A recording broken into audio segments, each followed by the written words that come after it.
We're starting with a blank canvas because we have no data from Salesforce yet.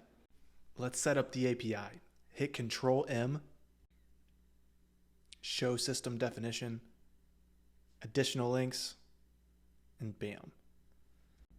Now you just need to plug in your information. Once your information is plugged in, hit test and save.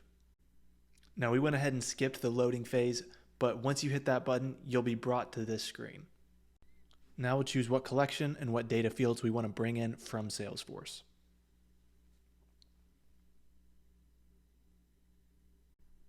With preview only selected, I can hit go and preview my data before bringing it into StarLifter.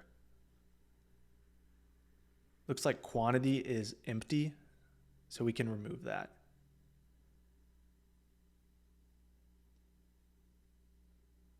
That looks good. We can uncheck preview, make sure these boxes are checked, and hit go again.